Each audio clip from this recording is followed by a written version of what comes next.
Graça e paz, irmãos. É um prazer estarmos aqui novamente. Hoje nós vamos ministrar a aula de Atos de Transformação 2, número 7. E nós vimos na aula passada, sobre a viagem que Paulo permaneceu em Corinto, depois viajou para Éfeso. E hoje nós veremos o capítulo 20 de Atos, especificamente. Depois de permanecer em Éfeso, Paulo faz outras viagens indo para Jerusalém, e nós vamos estudar um pouco dessa trajetória do que Paulo tem a nos ensinar neste capítulo de Atos 20. Convido você a meditar conosco nessa aula, e você, depois de acompanhar conosco, se você gostar, curte lá nos nossos canais, curte também o canal do Ponto Alto e ajude-nos a divulgar as mensagens do nosso Senhor Jesus Cristo a todas as pessoas. Então vamos começar falando com os irmãos que a vida de Paulo tem muito a nos ensinar, porque depois que ele viajou para Éfeso, ele permaneceu na cidade, na igreja de Éfeso, durante 3 anos.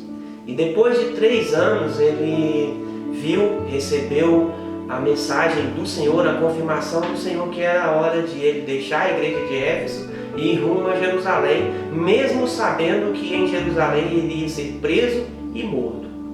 Mas ele decidiu cumprir o ministério que o Senhor Jesus Cristo propôs na vida dele. Então Paulo tem muito a nos ensinar. Primeiro, algo que Paulo tem a nos ensinar, que ele possui algumas características nítidas no seu jeito de agir, no seu modo de lidar com a igreja, no seu modo de ser, algumas características de Jesus Cristo, que é o que eu e você precisamos ser. Nós precisamos ter o caráter de Jesus em nós e transparecer isso para as outras pessoas. E quais as características do caráter de Jesus que estavam implícitas no apóstolo Paulo? Paulo, assim como Jesus, ele possuía um grupo de discípulos. Se você olhar o início do capítulo 20, Paulo começa confortando os discípulos a respeito dessa viagem que ele iria fazer. Paulo também, assim como Jesus, ele sofreu oposição por parte dos judeus. Paulo também, ele declarou a sua disposição, assim como Jesus, de entregar sua vida em favor do ministério, em favor daquilo que Jesus, daquilo que Deus tinha proposto em seu coração. Ele estava determinado em completar o seu ministério sem desviar-se dele, mesmo enfrentando a morte. Ele expressou também que a sua entrega não estava necessariamente firmada em si, no seu desejo ou apenas na sua vontade, mas na vontade de Deus para a vida dele. Então, Paulo partiu, passando pela Macedônia e da Grécia.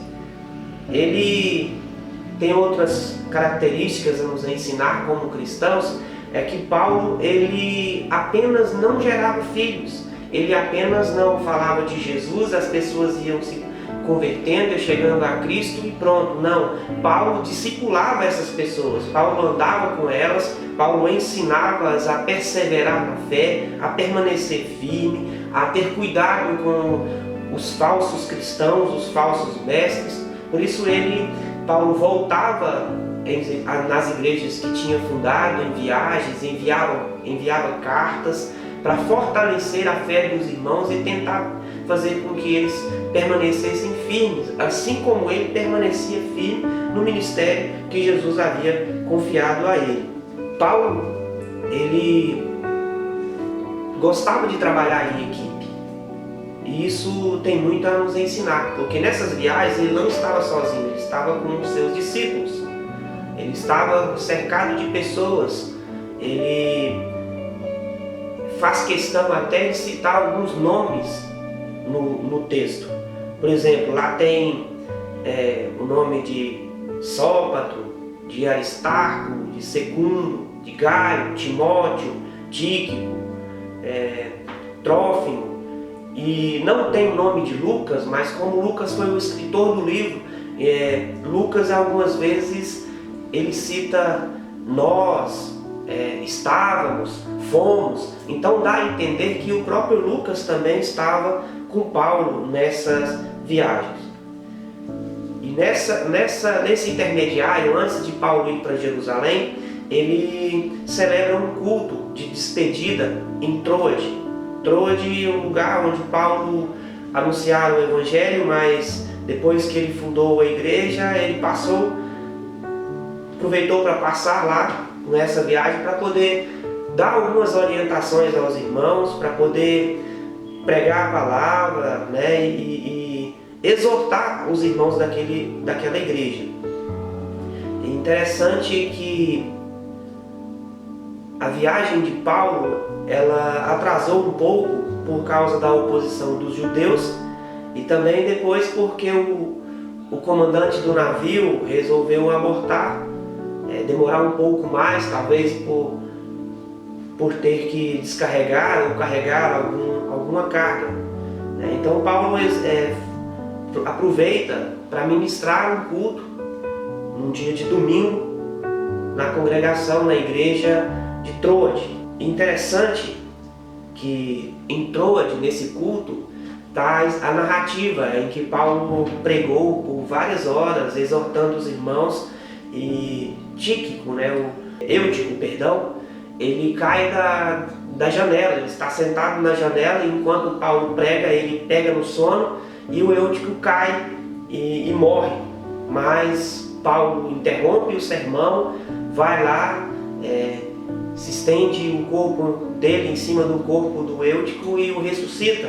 E depois volta para o templo de novo e continua a pregação. Tem o partir dos pães e Paulo continua a exortar os irmãos até o romper da alva. O que isso tem a nos ensinar? Primeiro, eu gostaria de enfatizar a questão do Eutico estar na janela, porque a janela ela pode influenciar muitas coisas na nossa vida, porque estar na janela quer dizer que nós estamos estamos em cima do muro, é como se assim dissesse, nós não estamos dentro nem fora. E estar na janela faz com que a gente possa distrair com as coisas que estão de fora. Então, eu não sei o que pode ser a janela na sua vida, nesse instante. Pode ser algo que distraia. Talvez o Espírito Santo fale com você nesse instante.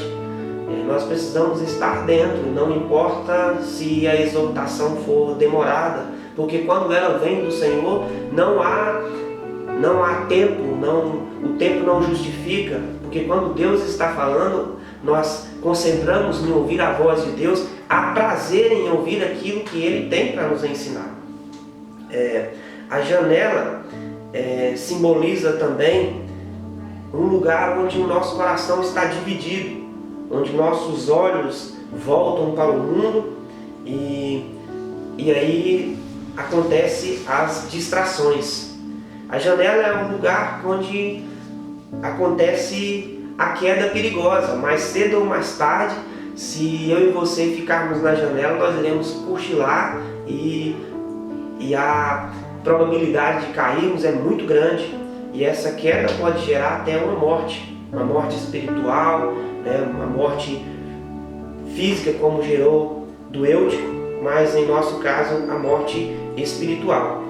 E aí é aquela frase que diz que nós não podemos estar com um pé na igreja e outro no mundo. Precisamos estar firmados no Senhor. Interessante, algo interessante que aconteceu foi o milagre, porque apesar de Paulo ter interrompido o seu sermão, interrompido o culto, ir lá e ressuscitado o rapaz, o texto não narra, mas pelo que o texto conta, as pessoas todas voltaram para dentro do templo de novo e começou o culto normalmente, continuou o culto normalmente. Ninguém ficou gritando para as outras pessoas ou eufórico com este milagre. E aqui eu quero enfatizar para o nosso coração que eles não ficaram tanto eufóricos, porque a presença de Deus, o revelar do Senhor era tão real naquele lugar, na vida deles, que eles não deixaram que nenhum milagre pudesse ser maior do que o revelar da presença de Deus. Nós precisamos estar com isso convicto em nossa mente, no nosso coração, de que, por exemplo, qual é o maior milagre que pode acontecer em nossas vidas? Eu creio que o maior milagre é ressuscitar alguém, é alguém voltar dos mortos, porque a cura de uma doença, de uma enfermidade é um milagre e tudo, mas a pessoa morreu e ser ressuscitada, esse é o maior milagre no nosso entendimento. Mas no entendimento espiritual, o maior milagre é a presença de Jesus Cristo. E essa presença é que deve ser o meu e o seu anseio todos os dias das nossas vidas enquanto aqui vivemos. Nós devemos buscar o Deus do milagre e não os milagres que Deus pode nos dar. E o texto continua dizendo que Paulo pregou, depois de partir o pão, continuou a exortá-los até o romper da alva. Então que eu e você possamos estar com o nosso coração tão firmado em Jesus, que nada possa nos distrair, nem mesmo os milagres que aconteçam em nossas vidas, porque o maior milagre é Jesus em nós. Depois Paulo viaja, dos versículos 13 em diante, Paulo viaja de Troade a Mileto, e ele não quis passar em Éfeso, mas mandou avisar os presbíteros, os líderes da igreja de Éfeso, para ir para Mileto, para encontrar com ele lá em Mileto. E aproveitou esse tempo em que o capitão do navio ia passar alguns dias abortado em Mileto. Então Paulo se encontra com os presbíteros, e se você for ver, eles se encontraram, se beijaram, abraçaram, choraram. Então foi um momento de despedida bem caloroso, bem emotivo. Isso atesta ao nosso coração e à nossa mente de que Paulo tinha um relacionamento muito saudável com os irmãos daquela igreja de Éfeso, principalmente com os líderes. Paulo conseguiu manter um relacionamento muito saudável. Cultivou um relacionamento amoroso, um relacionamento profundo, de verdadeiro cristão com aqueles irmãos. Apesar de quando ele chegou na cidade, a cidade estava toda comprometida com o mundo, com as coisas do mundo, Paulo, por meio de Jesus Cristo, que Deus usou a vida de Paulo para mudar a situação daqueles irmãos. Paulo nos ensina alguns princípio que nós devemos ter como líderes, como cristãos em Jesus Cristo.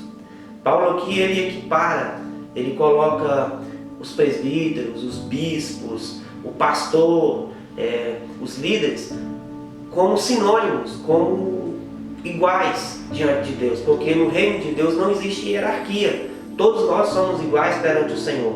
Não importa o ministério que você exerça, nós somos iguais, não tem patente no reino de Jesus Cristo.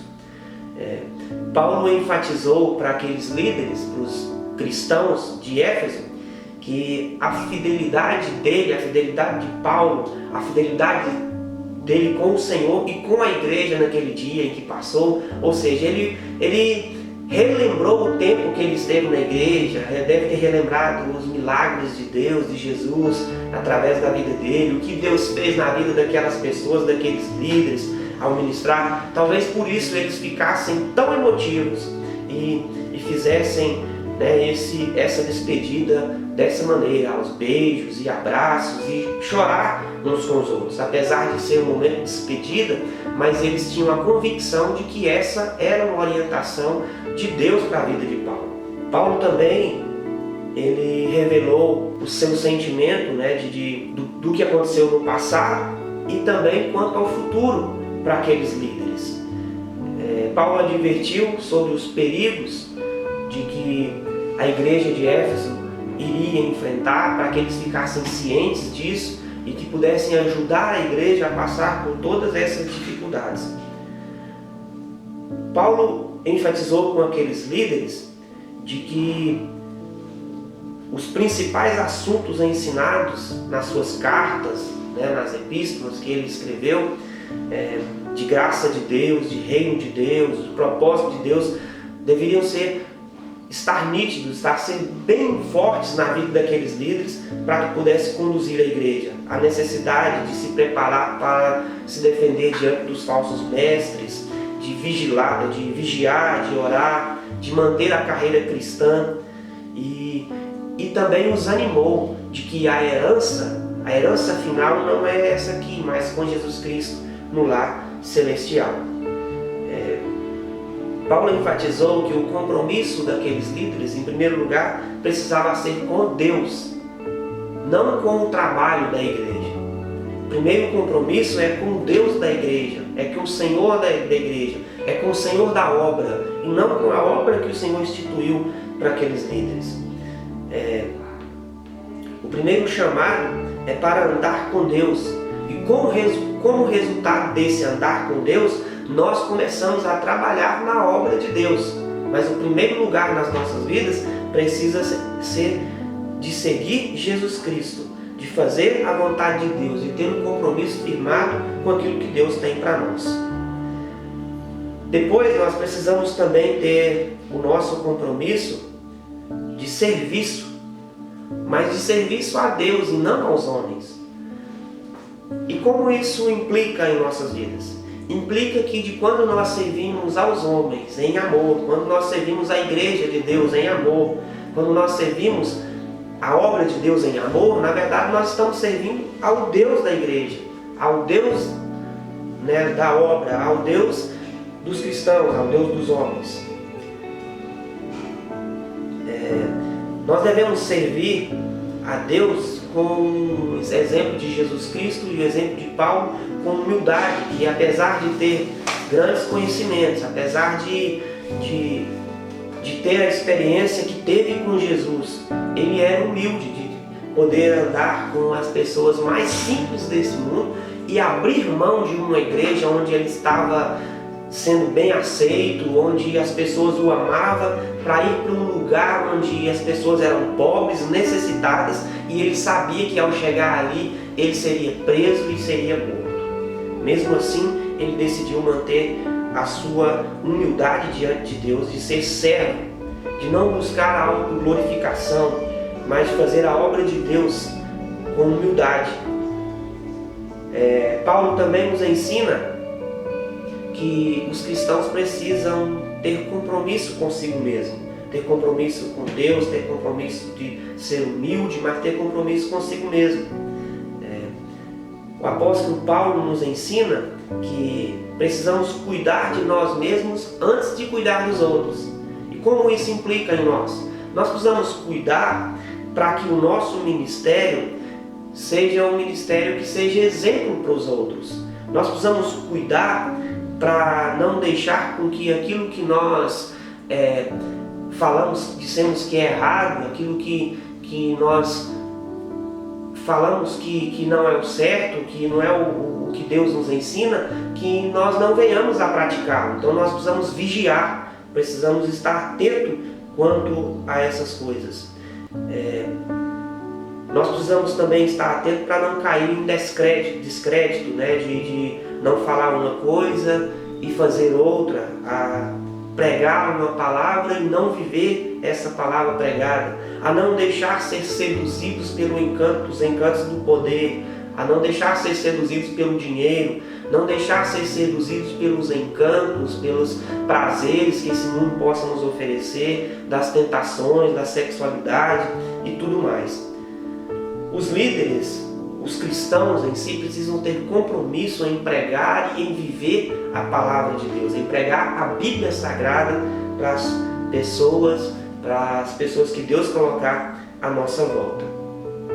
Ensinar a fidelidade da palavra de Deus e aprender também a compartilhar, a ministrar a palavra de Deus não só apenas do púlpito com multidões, mas também no compartilhar com um grupo pequeno, no 1 a 1, no discipulado em si, para que possamos nos fortalecer e fortalecer uns aos outros nessa caminhada cristã enquanto vivermos aqui. nós também precisamos estar compromissados com o ministério que Deus nos deu. O ministério não é nosso, mas o ministério é de Deus. E eu gostaria de ler o versículo 24, onde Paulo diz que porque em nada considero a vida preciosa para mim mesmo, conquanto que eu complete a minha carreira e o ministério que recebi do Senhor Jesus para testemunhar o Evangelho da graça de Deus. Então Paulo diz que recebeu o ministério de Jesus Cristo. E nem a vida nessa terra era mais preciosa do que esse ministério. Então que eu e você tenhamos isso firmado em nossa mente, em nosso coração, de que nada que nós exercemos aqui nessa terra será maior ou melhor do que o ministério que Jesus Cristo otorgou, que Jesus Cristo nos deu, para que pudéssemos viver aqui na terra. Paulo diz que não considerava a sua vida preciosa para si mesmo, desde que cumprisse o ministério que Jesus deu. Paulo também tem paixão pelo ministério. Paixão em testemunhar a graça de Deus, o poder de Deus, aquilo que Deus pode fazer. Porque ele sabia que o Evangelho é o poder de Deus. Que o Evangelho é o poder de Deus para a salvação. Ele sabia que a justiça é revelada através do Evangelho. A justiça de Deus é revelada através do Evangelho. O Evangelho de Cristo é a única porta aberta por Deus para a salvação do pecador. Então é a única maneira de Deus nos alcançar é o Evangelho de Jesus Cristo. E Ele incumbiu a mim e a você de propagar esse Evangelho para a salvação das pessoas. Então, diante disso, nós devemos ter compromisso também com a Igreja de Jesus, ter compromisso de pastorear, de cuidar uns dos outros, assim como cuidamos da Igreja de Jesus, exercendo o ministério que Ele teve, que Ele deu para cada um de nós. Não como dono, não como imposição da nossa vontade, mas como servos de Deus, porque o único dono da igreja é Jesus Cristo. O dono da igreja não são os líderes, não é o pastor ou a pastora que está à frente, não é os líderes de ministério, não é uma pessoa mais influente ou qualquer outra, mas é Jesus Cristo, o único que morreu por todos e que conquistou o direito de ser o dono da igreja. Então nós precisamos proteger essa igreja daqueles males que venham a querer atacar, tanto os males de fora quanto de dentro. Porque Paulo ele advertiu aqueles irmãos dos lobos que estariam de fora da igreja tentando entrar dentro da igreja para poder tragar as ovelhas que estavam dentro da igreja. Mas Paulo também os advertiu que infelizmente existiam e existem lobos em peles de cordeiro dentro das igrejas. E eles precisavam estar atentos, buscando na palavra do Senhor, confrontar com a palavra do Senhor, buscar o que o Espírito Santo nos diz, para poder discernir o que é verdadeiro, o que é o verdadeiro Evangelho.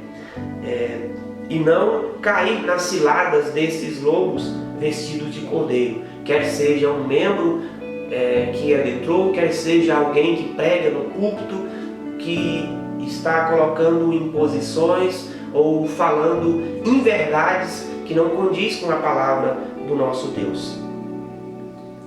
Nós precisamos ter também um compromisso, como Paulo teve, com o dinheiro, porque Paulo nessa viagem a Jerusalém, ele levantou algumas ofertas para ajudar aqueles irmãos em Jerusalém, e Paulo menciona nos alguns versículos, principalmente no 33 ao 35, a diligência dele em trabalhar com o dinheiro, em viver com aquilo, feliz com aquilo que recebe, não esbanjar, não viver pelo dinheiro, pelo que o dinheiro pode dar, mas em exercer o Evangelho com amor e não por aquilo que o ministério pode dar.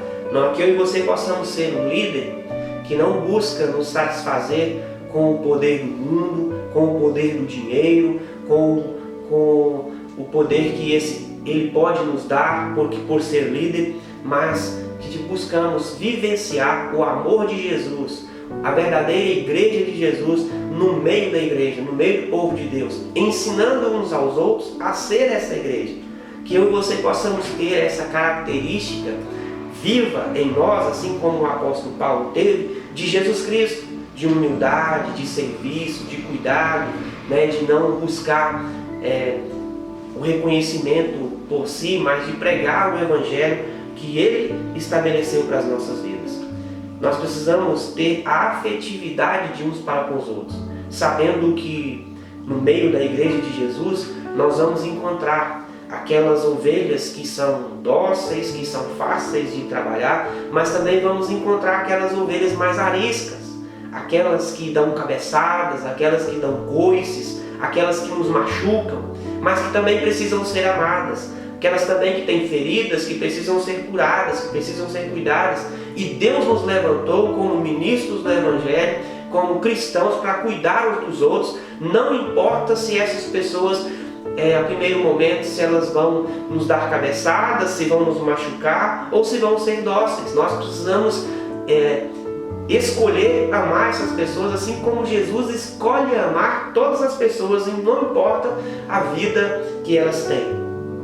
Então, que nós possamos demonstrar esse amor de Jesus Cristo, essa vivência da igreja primitiva, que possa ser resgatada em nossas vidas, para que possamos ser pastores uns dos outros, cristãos que cuidam uns dos outros, que geram outros cristãos saudáveis, que propagam o amor de Deus, que vive não pelos milagres de Jesus, pela manifestação dos milagres, mas pela manifestação do poder de Deus revelado em nós, através de nós. Esse é o maior revelar de Deus, de Jesus e do Espírito Santo nas nossas vidas. Que Jesus assim nos abençoe e nos capacite e nos ajude a cada dia mais fazer com que o caráter de Jesus seja firmado em nós, para que nós possamos expressar esse caráter à vida de cada uma das pessoas que Ele colocar à nossa volta. Amém? Que Deus assim nos abençoe. Esse é o nosso desejo, em nome de Jesus.